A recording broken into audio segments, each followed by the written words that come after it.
Okay. Well, welcome everyone. Thank you for joining us today. So this is the first of two webinars that we are going to be doing at PPMD spotlighting federally funded research studies in Duchenne. So we have this webinar today, and then tomorrow at 1 p.m. We have another webinar for a different project, but that is funded through the same pathway that we're going to be looking at a little bit or talking about today. So I'm Eric Camino. I'm PPMD's Vice President of Research and Clinical Innovation. So today's talk is on weekend steroids and exercise for Duchenne. This was funded through the congressionally directed medical research program.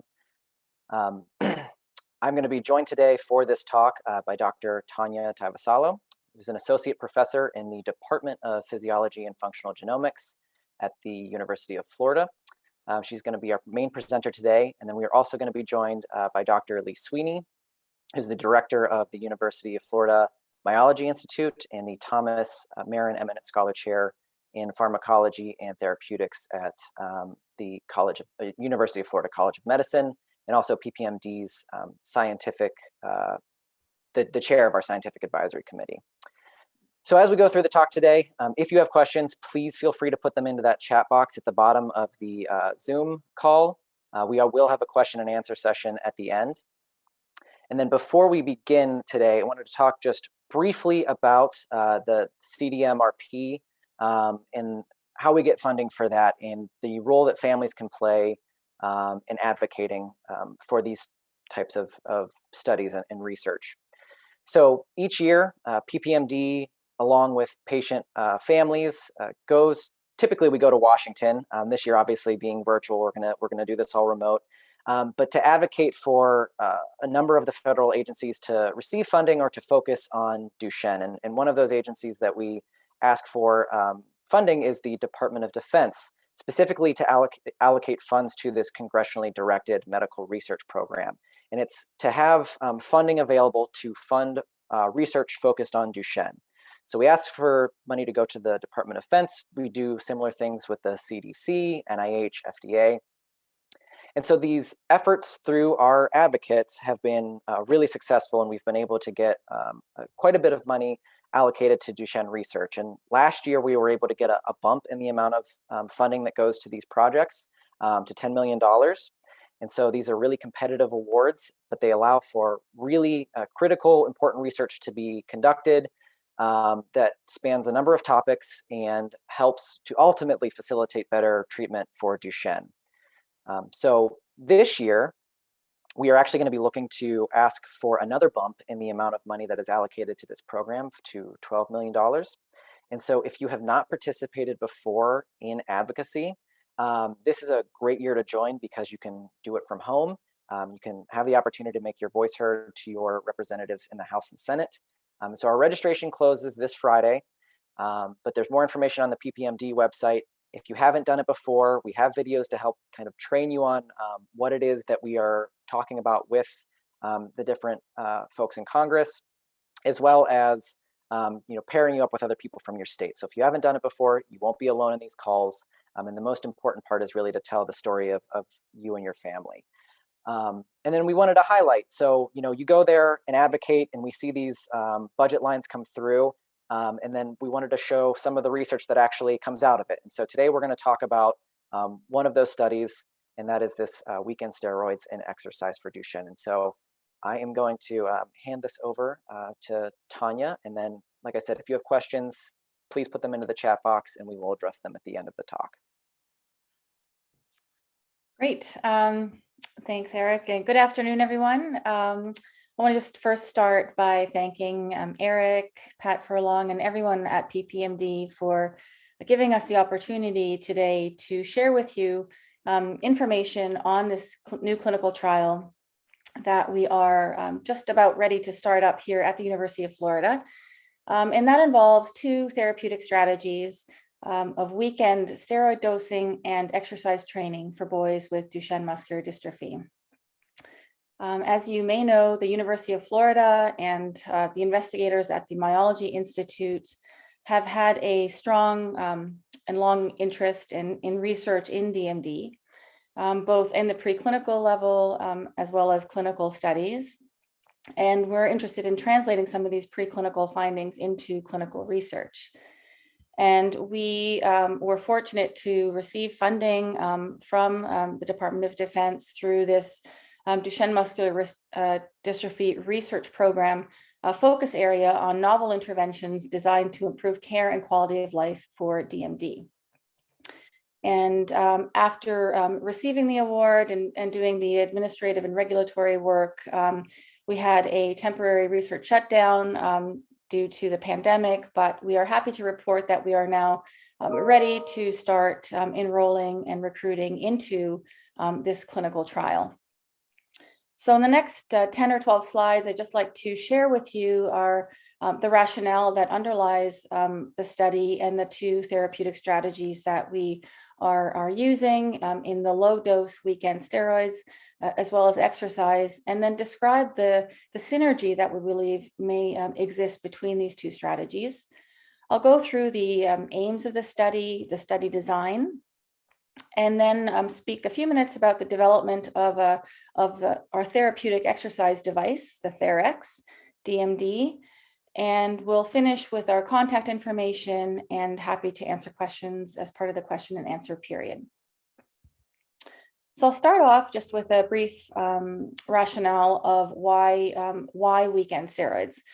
So as I'm sure you all know, the glucocorticoids and steroids in the form of prednisone or deflazacort is the standard of care currently, given to boys typically between the ages of, or started at ages of 4 to 6 years of age. And they're known to improve muscle strength and ambulation for the first 6 to 12 months, followed by stabilization and then slow deterioration. Despite these improvements, we also know that daily chronic use of steroids is associated with various side effects, some of which I've included here. So growth delay, weight gain, Cushingoid features, fractures, behavioral changes. And these side effects are an important consideration for families and patients in whether or not to initiate or discontinue steroid treatment. And in fact, close to 30 different steroid regimens have been identified. And so there's a continual search for an optimal steroid regimen. And one of the regimens that has potential has been this intermittent type of dosing, particularly on the weekends. And this was a few studies done by Ann Connolly's group, where they actually showed that weekend dosing improved muscle strength to the same extent as daily dosing over a 12-month period. However, some of the patients experienced irritability and sleep disturbances that were time-stamped to the days following the high-dose administration, so following the weekend. And the reason for that likely is the high dose of administration. So they used 10 milligrams per kilogram on the weekends. And this is almost twice the amount of what a patient would normally take over the week of daily dosing. So while this has promise, it's still, we are still searching for an optimal regimen. Now, just a few words about other diseases. So we know that steroids are potent anti-inflammatory and immunosuppressant agents, and they've been widely prescribed in other diseases, anti-inflammatory autoimmune disorders for the past 60 years. And from those studies, we've learned that this chronic exposure causes muscle wasting or atrophy, shrinking of the muscle fibers, due to an increase in breakdown of muscle proteins. So this is somewhat paradoxical that patients show benefit initially from steroid administration in terms of improvements in strength, but we know that muscle atrophy is also going on. In contrast, we know from healthy individuals, particularly in athletes, that a shorter term, more transient use of steroids can actually enhance performance by increasing muscle mass, so that steroids have this ergogenic effect, and which is why they are used by some athletes and are banned by the sporting regulatory agencies. So if we could tap into some of the transient aspects and find a more ideal regimen for DMD that would retain these anti-inflammatory actions without the negative side effects and without inducing muscle atrophy. Again, that would be an ideal strategy. So this strategy or question was addressed in this 2017 study by Drs. Quattrocelli and Elizabeth McNally's group, where they compared the daily dosing to weekly dosing of both prednisone and deflazacort in the DMD mouse model, the MDX mouse. And as shown here, they showed that both weekly and daily steroid use were equally effective in terms of reducing fibrosis and enhancing sarcolemmal repair. As can be seen here, the weekly and daily have less blue staining or fibrosis in their muscle as compared to the vehicle. They also looked at the effects of this different dosing strategies on body mass. And showed that those mice that were on the daily dosing actually lost body mass over a 4-week time course, whereas the mice on weekly steroid dosing actually did not lose muscle mass. In terms of more functional parameters, they measured grip strength, and shown in here, these two bars are the weekly dosed mice. They had higher grip strength compared to the daily dosed. And similarly, in terms of treadmill performance, the mice receiving the weekly dosage did much better than the daily dosed mice. And finally, they looked at muscle cross-sectional area, so the size of the muscle fibers, and again found that those given the weekly steroids had much bigger or larger muscle fibers compared to those that were given the daily dose. And finally, in terms of looking at some signaling markers, they found that markers inducing muscle hypertrophy or muscle growth and ergogenesis were upregulated in the weekly, but not daily, whereas markers of muscle atrophy were upregulated in the daily. So collectively, these data suggest that this weekly dosing improves muscle performance and does not promote atrophy, whereas daily dosing does promote this atrophy. And really, this study forms a large part of the rationale underlying our clinical trial.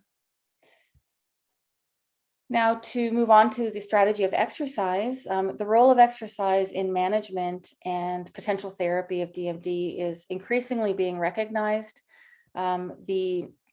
Historically, the DMD community has been cautious in its approach to exercise, with many clinicians or some clinicians advising avoidance of exercise due to fears that the exercise will induce further micro damage in the setting of a muscle that already has fragile sarcolemma due to the dystrophin deficiency, and thereby potentially exacerbate muscle breakdown.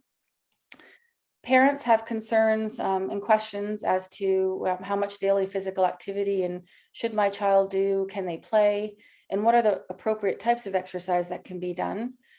And physical therapists have concerns and questions that if patients don't engage in enough physical activity or exercise, then a sedentary lifestyle, which is known to promote muscle atrophy and increases in fat mass, this could contribute to further weakness and functional loss. So the question of exercise is an important one in the context of DMD. And these longstanding concerns of exercise are appropriately justified by knowing that high intensity and eccentric types of exercise will cause damage to dystrophic muscle. And so an eccentric muscle action, just to remind you all, is the production of force by a muscle as it's lengthening. As in lowering a weight shown here, going down the stairs, any kind of muscle movement which resists or breaks movement causes high muscle forces and therefore is likely to be damaging to dystrophic muscle. And thereby we advise against eccentric exercise. But the muscle can do other types of contractions. So a concentric contraction, which is the production of force as the muscle is shortening, as in a biceps curl, or an isometric contraction where the muscle produces force but does not change its length. So these types of contractions should be considered in context of exercise in DMD. And also we know that in healthy muscle and many other clinical populations, muscle can adapt to exercise and to overload, and that appropriate exercise can trigger different signaling pathways to remodel the muscle.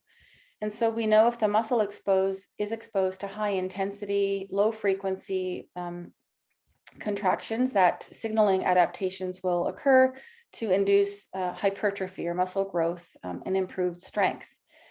And if the muscle sees a high frequency, low intensity contractions, such as in cycle training or aerobic training, it will remodel and become more fatigue resistant and improve endurance. So just like in discussions of glucocorticoids, we know that frequency and dose of exercise plays an important role in the therapeutic outcome. So what do we know about aerobic exercise or strength exercise in DMD? Very little has been done thus far. This is the first clinical trial that was done in boys with DMD looking at bicycle training or aerobic training. It was called the No Use is Disuse study, where they looked at the impact of 6 months of assisted bicycle training in boys with DMD with a mean age of 10 years. They trained 5 times a week at a low intensity because this ergometer had a motor that would assist the boys in pedaling. And what they found was that the boys that exercise trained had a delay in functional deterioration. So in contrast to the patient controls that did no exercise, who experienced a 6% decline in motor function measure, the group that exercised did not have this decline. There were no changes in muscle strength or in the timed function tests, and this likely relates to the low intensity of the exercise stimulus that was used. And overall, the study is notable in that it showed that low intensity dynamic exercise training is feasible and safe for DMD. And there's been a second study showing that arm training is also feasible and safe for boys with DMD. So what about strength training? Well, there were some very few exploratory studies done in the 1960s and 1970s looking at strength training. And contrary to belief, they actually showed that strength training was not detrimental to the boys. But since in the past few decades, there was really nothing done in terms of research into strength training until very recently. My colleague, Dr. Donovan Lott, did a safety, feasibility, and efficacy study looking at leg strength training in a small group of boys with DMD. 12 weeks of isometric strength training of the leg. So you'll see here we use the isometric modality, again, to diminish any potential concerns of eccentric mode. And these boys trained 3 times a week at a mild to moderate intensity of about 50% of their maximal voluntary contraction. And also notably, this exercise training was done at home and it was remotely supervised by the investigative team. So every exercise session was monitored. And I'll just share with you the brief results here in terms of safety measures. Various blood measurements and MRI was used to determine whether the exercise was safe. And in fact, there were no changes in these safety markers, which was a positive finding. And the boys that exercise trained also demonstrated significant improvements in peak strength of their legs, so both knee extension and knee flexion. And these improvements in strength were translated into improvements in function. So their time to ascend and descend 4 stairs also improved as a result of the training. So we concluded that an in-home mild to moderate intensity strength exercise program is safe and has potential to positively impact both strength and function in DMD. So now let's put those strategies together. And this is our proposed model of how weekend low-dose steroids and exercise may actually synergize to benefit DMD. As I've showed you earlier, the daily exposure to steroids is believed to trigger this muscle wasting pathway, whereas this transient exposure will induce this muscle hypertrophy pathway. At the same time, we can look at strength training to blunt this atrophy pathway and enhance or exacerbate this muscle hypertrophy pathway. And at the same time, aerobic exercise can induce positive adaptations by increasing mitochondrial volume, decreasing reactive oxygen species, all then allowing for an improved fatigue resistance. So that is kind of the model for both of these strategies that we are testing in this clinical trial. So I will show you the specific aims of our study, and aim 1 is to determine the impact of 12 months of this low dose steroid regimen. So 0.75 milligrams per kg, 2 days a week, and to look at the changes in body mass index, muscle pathology, and physical function in boys with DMD. And the data will be compared to retrospective data that we have from a natural history cohort of boys, age-matched boys who were on daily steroids. And we anticipate that compared to standard daily dosing, the weekend dosing will present with less of a change in body mass index, fewer behavioral issues, and greater linear growth. And we also anticipate that there will be a similar slowing of the increase in fat fraction that occurs in Duchenne muscular dystrophy, and there will be a trend for improved function. Our second aim is to determine whether a 6-month in-home moderate intensity exercise training program modulates the steroid effects on muscle pathology and physical function. And here we expect to see that the exercise will induce some muscle remodeling and improve physical function and muscle strength. Our study design is shown in this figure. So the timeline for a patient is 12 months or up to 12 months, where we expect to recruit up to 32 boys who are steroid naive at baseline, aged 5 to 8 years of age. And they will have assessments done here at the University of Florida at baseline, 3 and 6 months. At that point, patients will either continue to take the weekend steroid up to 12 months, or they will have been randomized, and the randomization is done at baseline, to continue taking the weekend steroids while also undergoing this exercise training protocol for 6 months. So to understand the impact of the weekend dosing, again, sorry about that, we will compare the data to our natural history cohort, again, to age-matched patients. And to understand the impact of the exercise training, we will also include a cohort of boys that are on daily steroids who will then undergo 6 months of exercise training as well.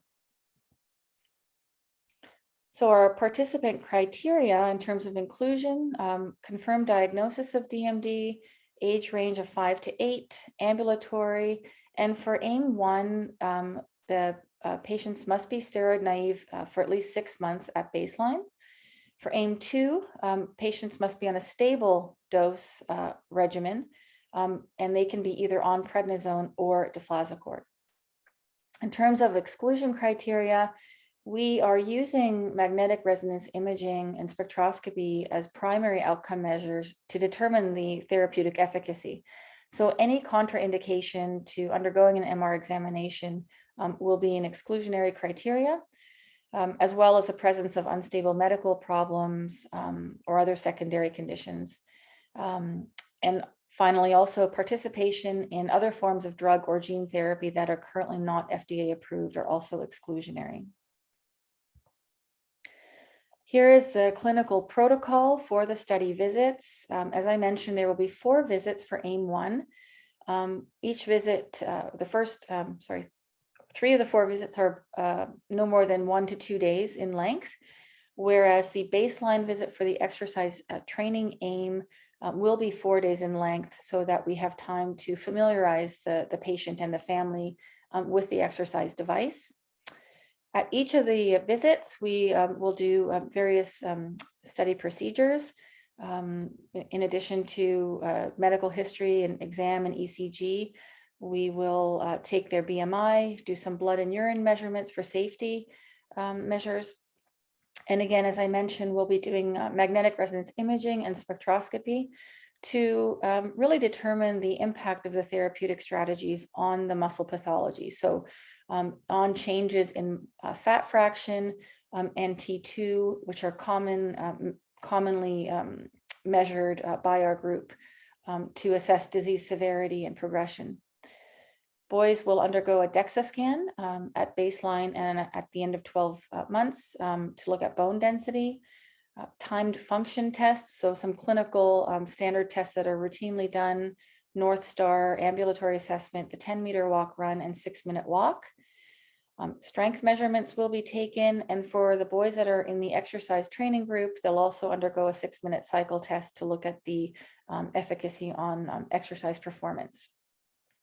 And finally, we will be using several questionnaires to understand the impact of the therapies, particularly the steroid therapy, on behavior. So we are using the child behavior checklist. We'll also use the a steroid side effect questionnaire and the pediatric quality of life questionnaire. The last few minutes, I just want to go over the exercise device. So the conceptualization and design of this Therex exercise device was part of this clinical study.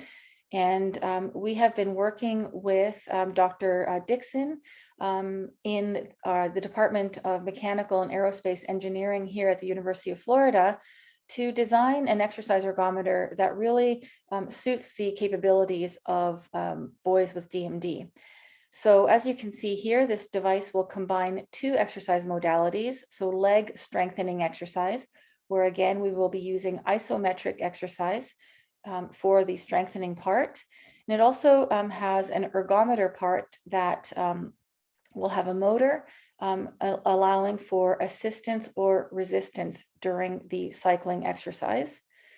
We will have customizable set thresholds and we'll be able to collect high resolution real-time quantification of the forces that are produced during each exercise session through a laptop computer that we will have associated with the exercise device. And it's also through this laptop computer that we will be overseeing each exercise session and monitoring the patient during the exercise.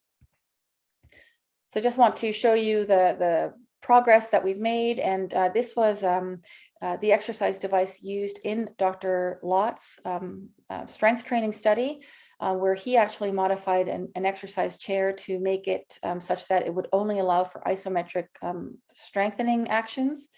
It has a force transducer connected to a laptop computer that we could then do our training through. We have since added a motorized ergometer to that exercise device, and this is easily removable and has a motor inside that allows for assisted, passive, or resistive cycling modes, with the idea that the assistive mode will help patients overcome inertia of pedaling and help patients if they need the help in pedaling. But the idea is that once they become more exercise trained, we can remove some of the assistance and actually add some resistance to the pedaling. And again, there are feedback controllers that we will be able to control during each exercise session and through the computer. And we've been able to test this ergometer out in a handful of boys with DMD that hopefully I can show you. I just need to put this back into, here we go. So this is a boy with DMD who is able to use this exercise ergometer in the very little assistance. And again, we will be producing we'll be producing up to 7 of these devices and sending them to patients' homes for use during this trial. The exercise training will again be closely supervised and just briefly will consist of the first 8 weeks of aerobic exercise, 3 to 4 times a week using the ergometer, followed by focus on the strengthening exercise, followed then by a combination of the two strategies. And again, each session will be remotely supervised. This table really summarizes the points for recruitment for both AIM-1 and AIM-2.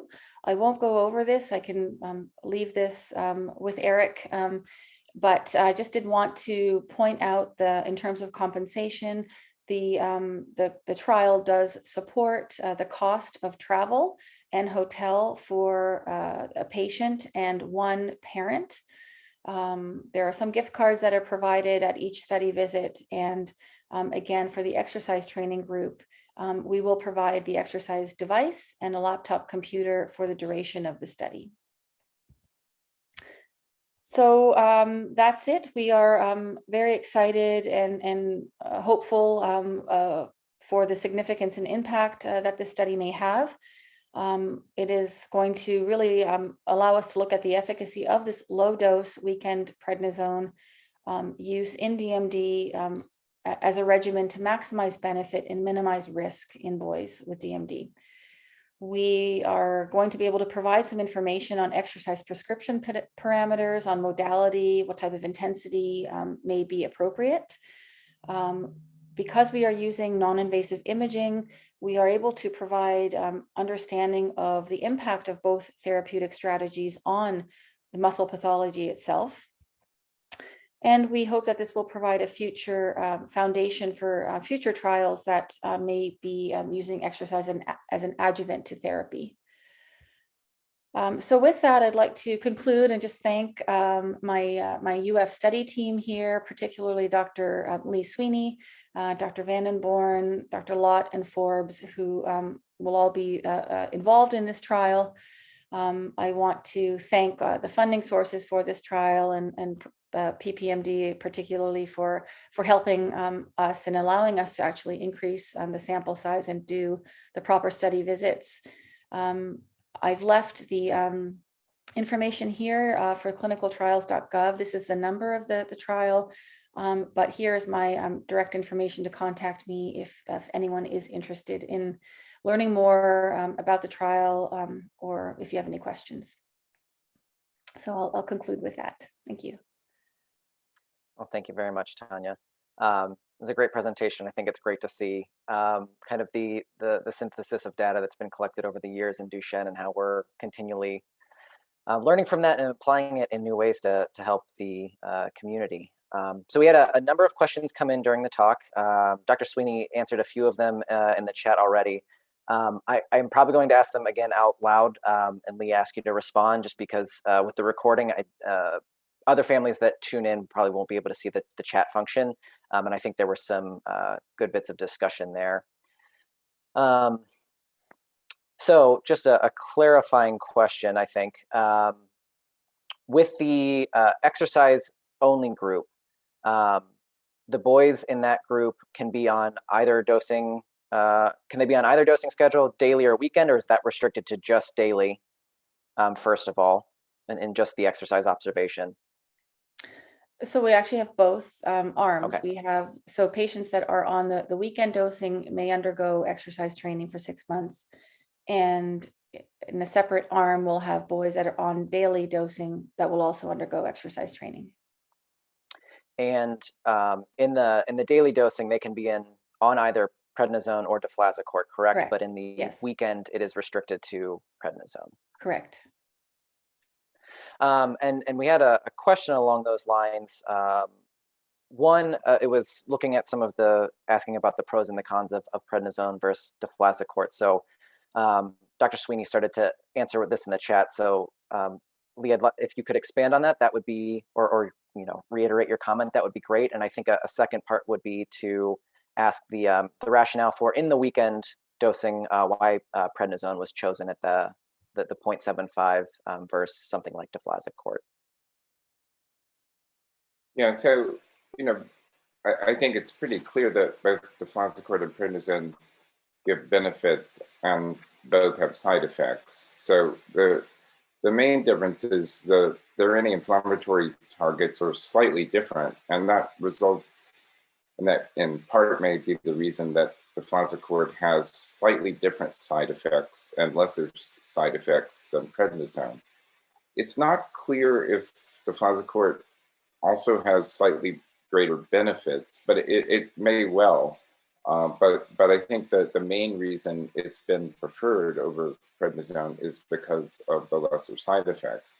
But by taking either one of them daily, you end up with the same general side effects that this trial is trying to avoid, namely, well, adrenal shutdown, as well as growth arrest, as well as weight gain to some extent, bone density loss and whatnot. And the idea is that if you go to weekend dosing only, then that shouldn't drive the adrenal insufficiency, and therefore one shouldn't have the bone loss, one shouldn't have the stunning of growth, one shouldn't have the cushingoid features.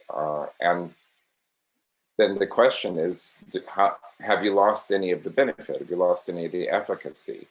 So the mouse studies suggest that no, but they're just mice. But Anne Connolly's studies, although they haven't been large studies, also suggest that weekend steroids does give most of the benefit that one gets with daily without the side effects. Now, the problem and the reason this trial is being done is that when Dr. Connolly designed that trial, or those studies, or that treatment modality, she decided to take this large amount of steroids and just give it in 2 doses.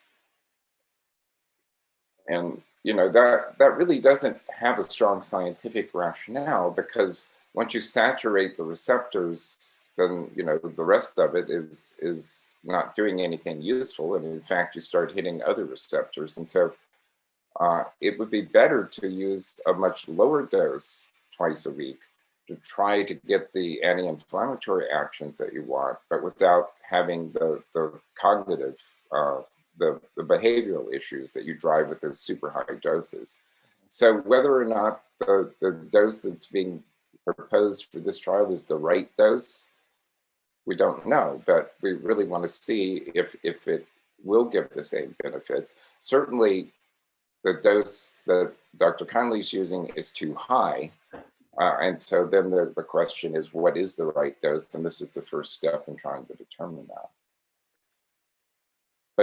But we could have done it with, you asked why prednisone over deflazacort. It was simply about money, because prednisone's a lot cheaper. I mean, it may well be that if we had been able to compare weekend prednisone versus weekend deflazacort, there might be some benefit to doing weekend deflazacort. But we just didn't have the funds available to make that comparison. And then along those lines, we had another few questions come in specifically about the dose. I think both from the clinician side and from patients who are familiar with that higher weekend dose. What was the rationale for how you arrived at the 0.75 mg per kg for those 2 days? It was largely based on the mouse study, because the mouse study actually went to once a week steroids at the same dose that you would normally give daily, and they had the same effect in terms of the benefits, or actually greater benefits, because they didn't get atrophy. So it was based on that that's probably enough to get the inflammatory actions that you want. And so we basically just said, instead of taking it 7 days a week, we're just going to have them take it 2 days a week. I don't think going 2 or 3 times higher has any strong rationale, because, as I say, once you saturate the receptors, then there's no additional benefit. So we think this is a reasonable dose. Maybe something 50% higher is better, but we think this is the best place to start. Great. Another question, a little bit about inclusion criteria. This is not a mutation-specific trial. Correct. So anyone, duplication, deletion. It doesn't matter. It doesn't matter why they don't have dystrophy. Great. And you said that they could not currently be in another trial, but if they have gone through is there a washout period before participation? You know, we're working with a relatively young age group here, so you know, the chances that they maybe have been in another trial and washed out might be a little bit lower, but there was a question about previously participating in trials. Yeah, well, the real issue is for them not to be on another investigational drug whose actions we don't necessarily know, because that way we can't tell whether it's the steroids that's giving whatever benefit we're seeing or whether it's the other drug they're on. So they just can't be on a second investigational drug.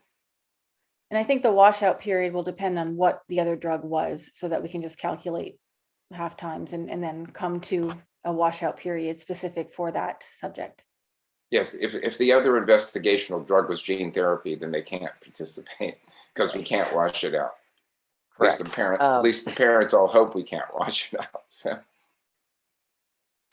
Yeah, we actually had a number of questions come up about steroid use and gene therapy, which I think is a fairly common one. And just to get your thoughts, I think would be great on the continued use of steroids following gene therapy. I think as everyone's familiar, steroids are required as part of the administration, and we see an increase in the dose for usually about 2 months from the time of administration before being tapered back down to their normal dose. But whether you know, daily dosing or weekend dosing, if there's any your thoughts on, you know, strategy moving forward.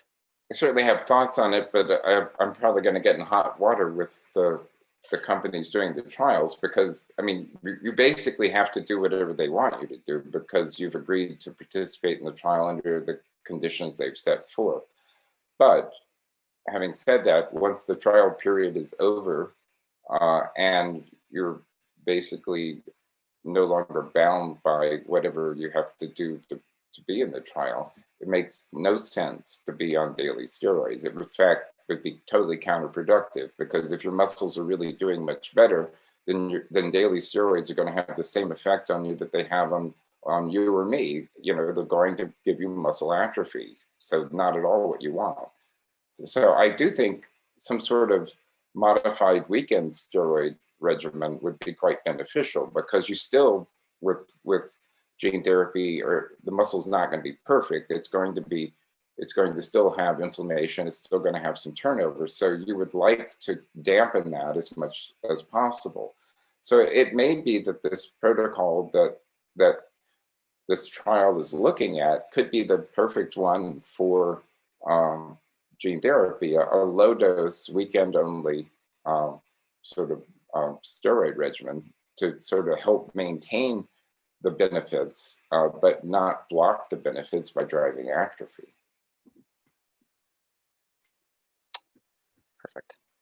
Tanya, I'm going to direct this one to you. So we had a question about the ability to expand this concept to older boys, and I think you highlighted that there has been some look at, you know, upper limb function as well. Is this something, if the study is looks to be promising, you could see as well investigating in an older population? Yes, absolutely. We have several projects in the grant pipeline to look at to include older boys, to look at upper extremity training. So definitely, the age range is limited in this clinical trial because of the need for steroid naive boys. Mm-hmm. And thus we have a narrow young age range. But for the exercise question, yes, this will be something applicable to older boys as well. Great. Well, yeah, hopefully with success. I mean, I think that's something we would love to see. We always like to see inclusion of our of everyone across the spectrum of Duchenne at all the ages. We had a question earlier. Clarifying how muscles can gain strength while undergoing atrophy. I think in regard to the use of daily steroids, and that's something that Leah, you had commented on, and if again you could expand for the broader audience. Yeah, certainly the main benefit that steroids give, and especially why they're so effective when you give them to the younger boys, is because they help maintain successful regeneration of the muscle. And that's the key thing they do. That's actually why they give the paradoxical benefit, because they may drive some muscle atrophy at the doses that they're using, but that's more than overcome by the fact that they allow the muscle to repair itself and rebuild itself successfully for a much extended period of time. The problem, obviously, is that as regeneration slows down, as the muscle becomes more and more involved in disease, at some point, the benefit from blocking the inflammation and increasing the regeneration becomes lost. And then you're left with nothing but the atrophy. But you don't want to stop the drug necessarily, because you have other muscles that haven't progressed as much that could still benefit. So you've got a catch-22 at that point. It's a double-edged sword, quite clearly. So the idea would be the weekend steroid would get you around that. It would allow you to get benefit in whatever muscles can derive benefit from the steroids, and not hurt the muscles that can't derive benefit. So that's really why it seems paradoxical to take steroids in the first place, and why Dan Drachman at Johns Hopkins, who I think was the first person to try them, was shocked when steroids actually gave benefit. But it's all because it helps drive the regeneration. And we had another couple of questions as well come in with families that I think are actually actively in potentially some gene therapy studies. So this is something that, again, not the current study, but certainly down the line is something that could be investigated as well within a background of microdystrophin. Yeah, I would add to that you have to be happy to look at that if Eric would be happy to pay for it. Thank you. If there's any additional questions, please feel free to throw them in the chat box. I'm trying to make sure I scroll through and don't miss anything. As Tanya mentioned, we can be sure to share the information for the trial.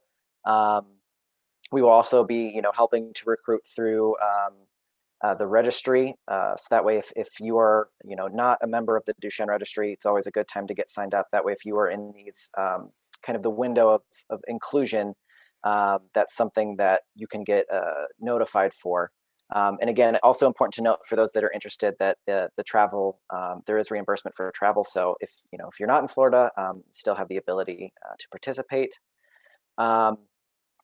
And the recording will be on the PPMD website for those who are interested. I'm gonna, while this continues. Just a question around with the challenges of COVID, obviously. Are you incorporating any considerations within the study design to travel with COVID, and probably flexibility, given the fact that travel restrictions may change? It's always a bit uncertain about the ability to come to the site. I know you have some capacity to interface remotely as you have someone during the training session with the device. Yeah. So certainly, University of Florida, our Clinical Research Center has all guidelines in place for COVID safety. We are actively doing clinical research trials currently and safely. So that's here. Travel here, of course, that's another question. And yes, we have some leeway. For example, the 3 months visit is one visit that we could consider doing a remote assessment with potentially a personal family physician or something like that, if need be. But for the baseline and 6 and 12-month assessments, we really are relying on our MRI expertise to evaluate the impact of these strategies on the muscle. So those are important assessments to make. But if the timing needs to, be 1 or 2 weeks off, that's not a problem. Great. Well, thank you, Tanya. Thank you, Lee. And just a reminder to everyone, again, if you haven't had the chance to sign up, we would love for you to help participate in our advocacy conference next week. It is through the work of advocates talking to members of House and Senate that has allowed for the funding to go through the Department of Defense to groups such as this to help fund these wonderful studies. So again, more information can be found on PPMD's website. And please join us again tomorrow. We're going to have another talk on a different study that is also being funded through the Department of Defense. So with that, I hope everyone has a great rest of your day. And again, you can look for this recording later on the PPMD website. So thank you, everyone. Great. Thank you.